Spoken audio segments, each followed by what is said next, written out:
오늘의 육아 헤드라인입니다. 스쿨존에서 교통사고로 사망자를 낸 경우 3년 이상의 징역에 처하도록 처벌이 강화된 내용의 특가법 일부 개정안이 발의됐습니다. 교육부는 2028년도 초등학생 돌봄 수요를 파악하기 위한 조사를 오는 25일까지 진행한다고 밝혔습니다. 서울시가 최초로 1인 가구 종합계획을 세우고 주거 안정 지원 등에 나서겠다고 밝혔습니다. 오늘의 육아 헤드라인이었습니다. 생후 6개월 미만의 아기는 독감 예방접종에 대한 안전성이 충분히 확보되지 않아 식약처에서 이를 허가하지 않았는데요. 대신 아기와 함께 지내는 가족들은 예방접종을 하는 것이 매우 중요합니다. 독감 유행이 시작되는 12월 이전에 예방접종을 꼭 하시기 바랍니다. 육아포커스 첫 소식부터 함께 하시죠.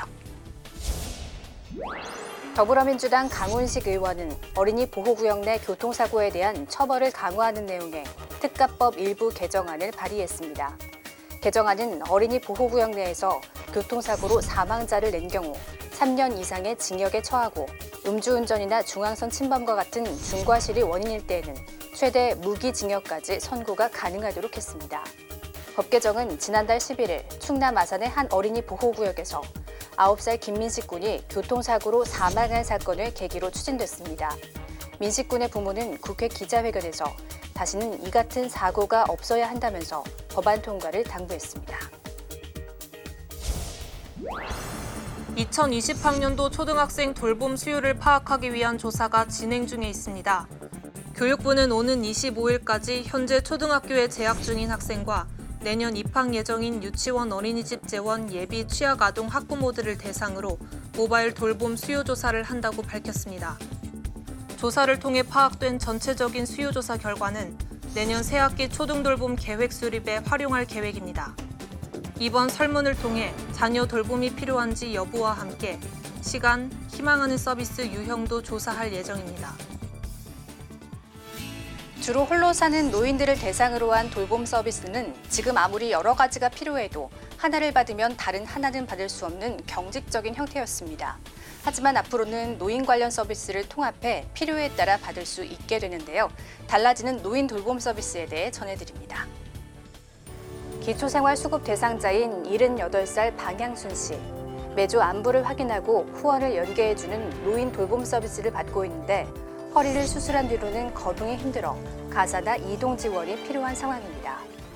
병원에도 같이 가면 좋고 다른 것도 뭐 집에서 있을 적에 같이 하면 좋은데 일도 내가 혼자 하니까 이 집안 치는 것도 잘 못해요. 하지만 방 씨처럼 이미 노인 돌봄 서비스 하나를 받고 있으면 현행법상 추가 서비스를 받기 어렵습니다.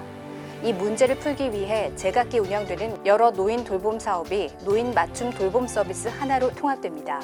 필요에 따라 안부 확인, 가사 지원, 병원 동행, 후원 연계 등의 다양한 서비스를 동시에 이용할 수 있게 되는 겁니다. 또 독거 노인뿐 아니라 배우자에게 치매가 있다거나 자녀에게 장애가 있는 노인들처럼 지원이 절실한데도 지금까지 사실상 배제되다시피 했던 노인들도 서비스를 받을 수 있는 길이 넓어집니다. 그동안은 제도에다가 어르신이 맞는가 안 맞는가를 봤다면 지금은 어르신들이 이 사업이 필요하냐 아냐를 먼저 어세스먼트를 하고 드리게 돼 있어서 정부는 또 AI 스피커와 같은 정보통신 기술을 활용한 서비스를 도입하고 은둔형 노인들을 위해 사회적 교류도 지원할 계획입니다. 가운데 까만 점이 점점 커지다 결국 암흑으로 변합니다. 노인성 황반변성 환자들이 보는 풍경을 나타낸 겁니다. 이런 황반변성과 녹내장, 당뇨 망막병증은 일명 성인 3대 실명 질환으로 꼽힙니다. 문제는 앞으로 인구 고령화가 심화할수록 실명 환자 수도 계속 늘어날 수 있다는 겁니다. 40살 이상에서 황반변성이나 녹내장을 가진 사람을 합하면 16.8%에 달합니다. 40살 이상 성인 5명 중 1명은 실명 위험을 안고 사는 겁니다. 당뇨 환자의 19.6%도 망막병증을 갖고 있는 것으로 나타났습니다. 하지만 이 세 가지 병을 가진 환자들 중에서 사전 검사를 받는 사람은 4명 중 1명에 불과합니다. 나머지는 이미 병이 진행된 뒤에야 병원을 찾은 겁니다. 이 때문에 대한안과학회 등 의료계에서는 눈 속 상태를 들여다보는 안저검사를 국가건강검진에 포함할 것을 요구하고 있습니다. 증상이 서서히 나타나고 시력이 떨어져도 자연스러운 노화로 오해하기 쉽습니다. 발생 시 많은 사회적 비용이 들기 때문에 40세 이상에서는 1년에 한 번 정도의 안저검사가 꼭 필요합니다. 눈 건강을 지키기 위해서는 야외에서는 선글라스를 착용해 자외선을 피하는 게 중요합니다. 또 혈관이 눈 건강과 밀접한 관련이 있는 만큼 담배를 끊고 고혈압 등도 꾸준히 치료해야 합니다. 1인 가구는 서울 전체 가구의 3분의 1을 차지합니다. 주요 가구 형태로 자리했지만 정부의 지원은 미미했는데요. 서울시가 최초로 1인 가구 종합계획을 세우고 주거 안정 지원 등에 나서겠다고 밝혔습니다. 서울에 거주하는 1인 가구는 122만 9천 가구, 전체 가구의 32%를 차지합니다. 꾸준히 비율이 늘어나고 있지만 지난 2010년부터 10년 사이 1인 가구 비중은 10%포인트나 늘었습니다. 이에 서울시가 1인 가구에 관한 첫 종합계획을 세웠습니다. 다양한 가족 형태를 존중하는 사회로 한 걸음 나아가겠다는 목표입니다. 무엇보다 사회적 관계망 형성을 위해 오프라인 공간과 온라인 공간을 동시에 마련할 계획입니다. 함께 모여 음식을 만드는 소셜 다이닝 등 커뮤니티 공간을 100개 확충해 1인 가구 맞춤형 문화와 여가 활동을 지원합니다. 무엇보다 현실적으로 높은 주거비 부담을 지원하기 위해 임차 보증금 지원 사업도 추진합니다. 연 5,000명 수준으로 오는 2023년까지 17,500가구가 지원받도록 하겠다는 겁니다. 돌봄 관계망을 만들기 위해 상호 나눔, 돌봄 프로그램을 적용하고 취약 1인 가구에는 맞춤형 복지를 제공할 예정입니다. 또 여성 대상 범죄에 취약한 여성 1인 가구에는 디지털 방범창과 창문 경보기 등의 설치를 지원하는 여성 안심홈을 확대 지원합니다. 연구원이 길게 숨을 내뱉습니다. 모은 숨을 탄소 막대에 흡착시키고 장치에 넣자 분석이 시작됩니다. 이 장치 속 센서가 사람의 날숨 속 물질을 분석해 폐암을 찾아내는 겁니다. 분석 결과가 나오는 시간도 10분이면 됩니다. 이 장치는 인공지능을 활용해 시간이 지날수록 환자의 데이터가 쌓여 더욱 정밀하게 폐암을 발견할 수 있게 됩니다. 기존의 방식들은 방사선 노출 등 위험도가 있습니다. 본 기술을 이용을 하면 간단하면서도 그 질병을 조기에 스크리닝할 수 있기 때문에 분당 서울대병원과 공동 연구를 통해 200명에 대한 임상 실험도 마쳤습니다. 다만 아직 정확도는 75% 정도입니다. 즉 정밀 검사가 필요한 가능성이 높은 사람을 선별하는 검사인 만큼 민감도와 특이도 모두 지금보다 상당히 개선된 약 한 90% 정도에 도달해야 된다고 생각합니다. 이번에 개발된 기술을 활용하면 사람의 트림을 통한 위암 발견, 날숨을 통한 다이어트 효과 분석 등에도 활용할 수 있습니다. 한국전자통신연구원은 이번 연구를 발전시켜 상용화에 나설 것이라고 밝혔습니다. 이제 본격적인 가을 날씨가 찾아왔습니다. 기온이 뚝 떨어진 건데 이럴 때는 심혈관 질환이 심해지는 데다 독감에 걸릴 가능성도 커집니다. 혈압 관리 잘 하시고 지금부터 독감 예방접종 꼭 하셔야겠습니다. 찬바람이 불며 기온이 5도 이상 뚝 떨어졌습니다. 기온이 갑자기 떨어지면 면역력에 이상이 생기는 등 노인들의 건강에는 치명적입니다. 우선 협심증 같은 심혈관 질환을 주의해야 합니다. 체온 유지를 위해 심장이 피를 순간적으로 공급하면서 혈압이 상승할 수 있기 때문입니다. 특히 일교차가 10도 이상 되면 심뇌혈관 질환으로 인한 사망률이 4% 늘어난다는 연구 결과도 있습니다. 38도 이상의 고열과 심한 기침, 몸살을 일으키는 독감도 유행하기 시작합니다. 특히 폐렴 등 목숨을 위협하는 합병증으로 이어질 수 있어 더 문제입니다. 만 65세 미만 성인의 폐렴 사망률은 10만 명당 3명이지만 65세 이상 노인의 경우 10만 명당 209.1명으로 70배가량 높아집니다. 폐 기능이 크게 떨어져 있는 데다 기존의 당뇨병 등 만성질환이 악화하기 때문입니다. 노인분들은 조금만 열이 난다거나 혹은 기침, 가래 등이 3일에서 5일 정도 이상 계속 진행이 된다고 했을 때는 반드시 폐렴이 있을지에 대한 부분을 확인을 하셔야 되고 인플루엔자 백신은 방어항체가 접종 후 2주 후부터 생기기 때문에 이맘때부터 예방접종을 하는 것이 좋습니다. 폐렴의 경우 만 65세 이상 노인은 폐렴구균 예방접종을 무료로 받을 수 있고 1회만 접종하면 위험성을 크게 줄일 수 있습니다. 지난 10월 12일 국립국어원 강당에서 제44회 대한민국 어머니 동화구연대회가 열렸습니다. 색동회가 주최, 색동어머니 동화구연가회 주관, 자사가 협찬한 이번 동화구연대회는 치열한 예선을 거쳐 본선에 오른 참가자 42명이 동화구연 실력을 뽐냈습니다. 정영희 색동어머니 동화구연가회 회장은 대회사를 통해 엄마가 들려주는 이야기 잔치를 열게 돼 기쁘다고 전하며 참가자들에게 응원의 박수를 보낸다고 밝혔습니다.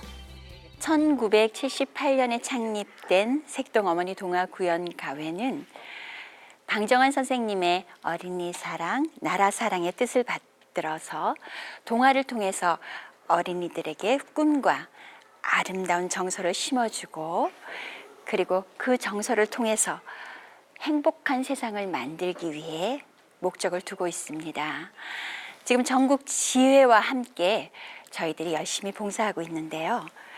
오늘 제44회 전국 어머니 동화구연 대회를 통해서 배출된 따스한 사랑의 엄마 사랑의 마음으로 여러 어린이들 그리고 어른들을 찾아다니면서 동화구연으로 그리고 그림책으로 동극으로 동화 사랑을 전파할 것입니다. 김명자 색동회 이사장은 수사를 통해 청명한 가을날 대회를 개최하게 돼 기쁘다고 전하며 동화구연이 더욱 발전할 수 있도록 힘을 모으자고 말했습니다.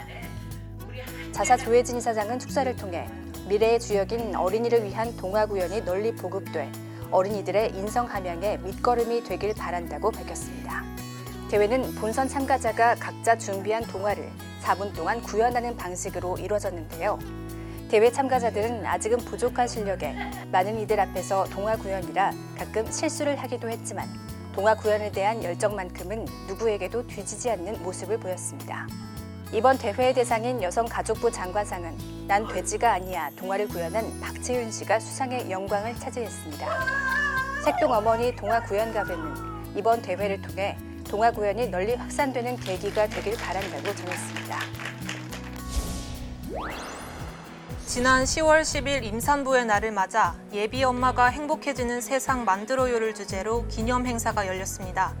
보건복지부 주최 인구보건복지협회 주관, 자사 등이 후원한 이번 행사는 임산부 배려의 필요성에 대해 쉽게 이해하고 공감할 수 있도록 국민 누구나 참여하는 자리로 꾸며졌습니다.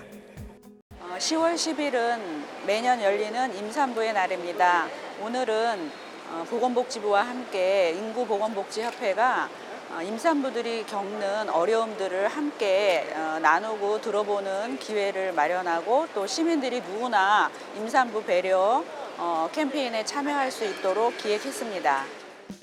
임산부 배려 문화를 조성하는 데 앞장서온 기관 및 개인에게 대통령 표창과 국무총리 표창 등을 시상했습니다. 대통령 표창은 의료계 최초로 난임 휴가 제도를 도입한 한길 안과병원이 수상했으며 부산 도시철도 등이 국무총리 표창을 수상했습니다. 이날은 또한 임산부와 임신 출산을 둘러싼 사회적 인식을 엿볼 수 있는 토크 버스킹이 진행됐는데요. 패널들은 임산부가 겪는 어려움, 임신과 출산 과정에서 사회에게 바라는 점, 임산부가 배려받아야 하는 이유 등의 이야기를 나눴습니다. 토크 버스킹 이후 패널로 참여한 가수 서영은 씨가 축하 무대를 마련해 참석자들의 열렬한 호응을 얻었습니다. 본 행사 이외에도 임산부 배려 문화 조성을 위한 부대 행사가 마련됐습니다. 임산부 배려 퀴즈, 현장 설문조사, 임산부 체험, 임산부 배려 메시지 트리 등의 이벤트가 마련됐습니다. 참석자들은 임산부의 배려 문화가 하루빨리 정착되길 바랬습니다. 가장 필요한 거는요, 직장 내에서 배려가 제일 필요한 것 같아요. 그래서 그 문제 때문에 더 또 아이를 둘셋 갖기도 어려워하고 그 다음에는 이제 출산 후에 그 후에도 직장에서의 배려 때문에 제일 망설이는 것 같거든요. 그래서 그 문제를 좀 제일 신경 써주시고 보완해 주셨으면 그런 대책이 많이 나왔으면 좋겠어요.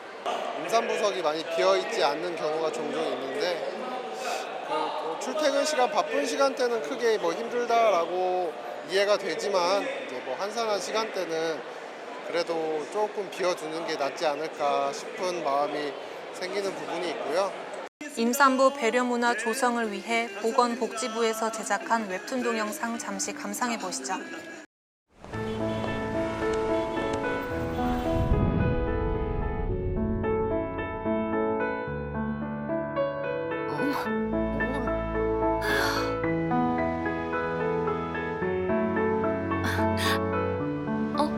움직인다.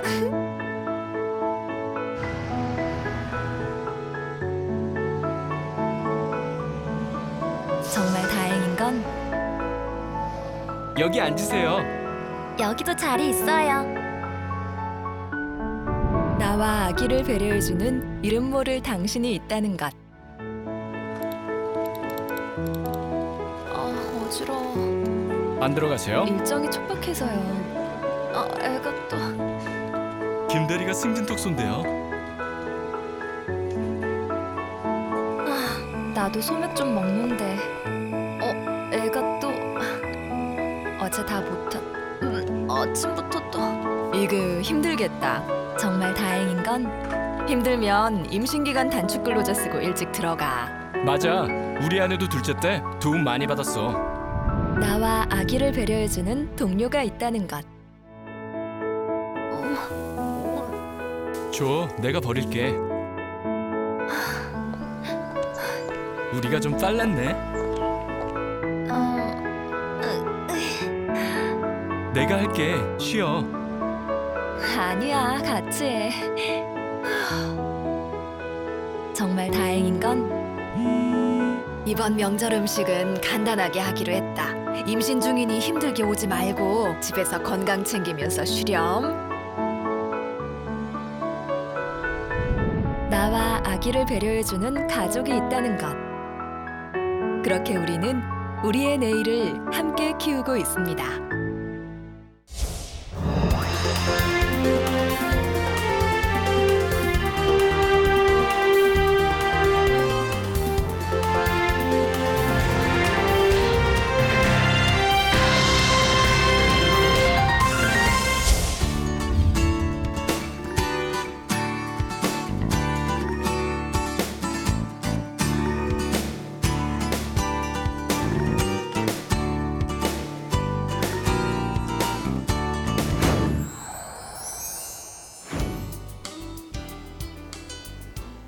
안녕하세요. 육아방송 시청자 여러분. 저는 전 이화여대 총장 이배용입니다. 오늘은 전통시대 어머니들의 교육열과 인성교육에 대해서 말씀드리겠습니다. 흔히 훌륭한 인물 뒤에는 훌륭한 어머니가 계시다라는 말씀이 있습니다. 한국인의 교육열의 배경에는 어머니들의 공로가 컸습니다. 실제로 전통시대 어머니들에게는 공적인 교육의 기회는 주어지지 않았지만 자식에 대한 교육적 정성은 대단했습니다. 전통시대 어머니들의 교육의 신조를 보면 우선은 옳은 길로 가르치고 인도하고 그리고 험한 말로 책망하지 않고 또 허물을 덮지 않고 남에게 자식 자랑하지 않고 남과 다툴 때 역성 들지 말라 하는 그런 신념이 있고 단정한 그런 자식을 키우고 엄격한 교육을 수행해 왔습니다. 여성들은 자기 능력을 최대로 개발해서 전문가로 학자로 성공하기도 했고 또 그러면서 훌륭한 인재를 키워서 국가에 큰 공헌을 하는 사례가 매우 역사 속에 많이 보이고 있습니다. 어머니들의 교훈적인 교육열의 일화를 몇 가지 소개해 드리면 우선 율곡 이이의 어머니 신사임당을 말씀드리겠습니다. 신사임당께서는 7남매를 키우시면서 셋째 아들인 율곡은 구도장원, 그러니까 과거 시험에서 9번이나 수석을 할 만큼 천재인데 신사임당께서는 공부 잘하고 시험 잘 보는 것보다 겸손함을 가르치셨습니다. 또 맏형님의 선한 마음을 배우라는 그런 자녀마다의 자기의 좋은 점들을 그것을 잘 그 그릇에다 심어주면서 큰딸은 화가로서 또 막내 아들 이선은 서예의 명필로서 키워내셨습니다. 또 오성 이향복의 어머니 최 씨께서는 아버지 없이 자라는 아들이 버릇없이 키워질까 봐 항상 엄격한 교육으로 가르침을 일관하셨습니다. 어렸을 때부터 호방하고 개구쟁이로 소문난 항복의 마음을 잡기 위해서 그야말로 정성에 정성을 기울이셨습니다. 그래서 도덕적 수양과 또 경제적으로는 금검절약하는 정신, 위기에 대처하는 그런 능력을 키워줘서 항복께서는 명재상으로 이제 반열에 오를 수 있으셨습니다. 또 우리나라에서 최초의 한글로 된 요리서인 음식 디미방을 저술한 안동장 씨 정부인께서는 가람 이현일이라는 재상의 아들을 배출시켜서 정부인이 되셨는데 항상 자녀들에게 하시는 말씀이 나는 너희들이 글 잘한다는 거에 기뻐하지 않는다. 단지 이웃에게 착한 일을 베풀었다면 나는 뛸 듯이 기뻐할 것이다. 이와 같이 전통시대 어머니들의 교육열은 맹목적인 것이 아니었습니다. 항상 이웃을 돌보고 나라 사랑을 실천하는 자세를 가르치셨습니다. 학문적으로 뛰어난 인물로서뿐 아니라 도덕심과 인성을 두루 갖춘 올바른 사회인으로서 국가의 든든한 동량으로 키우는데 주력하였던 것입니다. 바로 이러한 점은 오늘날에도 많은 시사점을 준다고 보겠습니다. 요즘에 내 자식 잘 되고 또 경쟁에 이기는 것만 치중해서 그러한 이기심에서 공교육이 무너지고 사교육이 남발하는 기현상이 초래되고 있습니다. 교육은 바른 인재를 양성하는 것인데 그것을 바로잡아 주지 않아서 스승과 제자의 도가 끊어지고 학교 현장은 무질서 속에서 혼란이 초래되고 있습니다. 이러할 때 전통시대의 어머니들의 인성교육의 정성을 우리가 다시 한번 계승하고 그것을 잘 실천한다면 우리 미래에 많은 희망의 열매를 거둘 수 있지 않을까 생각합니다. 감사합니다.